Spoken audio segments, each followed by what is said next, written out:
ওরে শায়েক পূজারি, ওহাবির গোষ্ঠী, কবরের মধ্যে নবী আসবে, শায়েক আসবে না। নবীজি যে কবরের মধ্যে আসবে, সহিহুল বুখারীর দ্বিতীয় খণ্ডে 1257 নম্বর হাদিসটা একটু দেখে নাও।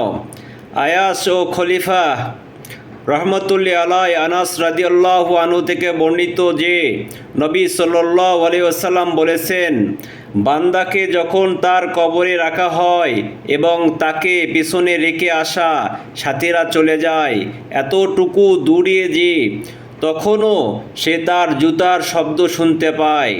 এমন সময় তার কাছে দুজন ফেরেশতা এসে তাকে বসিয়ে দেন। এরপর তাকে প্রশ্ন করেন, এই যে মুহাম্মদ সাল্লাল্লাহু আলাইহি ওয়াসাল্লাম, তার সম্পর্কে তুমি কি বলতে? তখন সে বলবে, আমি তো সাক্ষ্য দিচ্ছি যে তিনি আল্লাহর বান্দা এবং তার রাসূল। তখন তাকে বলা হবে, জাহান্নামে তোমার অবস্থানের জায়গাটি দেখে নাও, আর পরবর্তীতে আল্লাহ পাক তোমার জন্য জান্নাতে একটি স্থান নির্ধারণ করেছেন। নবী সাল্লাল্লাহু আলাইহি ওয়াসাল্লাম বলেন, তখন সে দুটি স্থান একই সময় দেখতে পাবে।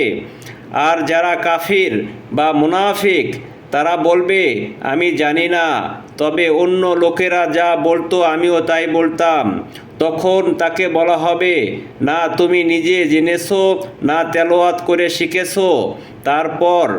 এরপর তার দু কানের মধ্যবর্তী স্থানে লোহার মুগুর দিয়ে এমন জোরে আঘাত করা হবে, এতে সে চিৎকার করে উঠবে।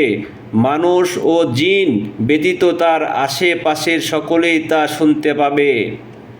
বুঝতে পেরেছো মুনাফিকের গোষ্ঠী? আমার নবীজি কবরের মধ্যে আসবে, ফেরেশতারা নবীজিকে দেখায়া প্রশ্ন করবে।